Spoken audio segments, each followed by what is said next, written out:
ايوا يا سيدنا، هادو هما العيالات اللي كيستحقوا التشجيع. هاد المراه المكافحه اللي تبارك الله عليها كتجيبها حلالا طيبه. واليوم رجعنا المره الثانيه عند فاتي زعزع، تبارك الله جابت الجديد، وداك الشيء اللي خلانا نرجعوا نشوفوا اشنو عندها. سي كامل، مرحبا بك عندي المره الثانيه. الله يبارك دابا راه فيك. كاين الجديد ان شاء الله، ومرحبا بكم عندي. انا يا زعزع ديالي مختلف شويه، وكنحاول ما امكن نجدد الكليان ديالي. زعزع ديالي كنديرو بايلان، بيبلي، درعه القرعه، كركاع، التمر والشوفان، بنان، الفروي كيبقى على حساب الموسم شنو كاين، والبروتين اللي ما كنحاول ما امكن الناس ديال لاصال، ضروري ما كنساوش. دابا نمشيو لطريقه التحضير في الانسان، نشوفوا كيفاش كيتصاوب زعزع. مرحبا.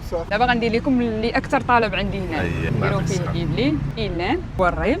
كيكون عندي حتى الريب مسوس بالنسبه للناس اللي فيهم السكر. الاثمنه عندي ابتداء من 10 دراهم، بالبروتين ب 15 درهم، كاين الريب وحديته غير ب 5 دراهم. كثير الناس اللي بغات توصل. اللي بغى مرحبا. في الصيف كنجي حتى للسا، كنخدم ديما الا لا خرجت لي شي حاجه ضروريه. وهذا الخير تبارك الله كله يعني 10 دراهم. 10 دراهم. هذا راه فابور، غير اللي مبغاش.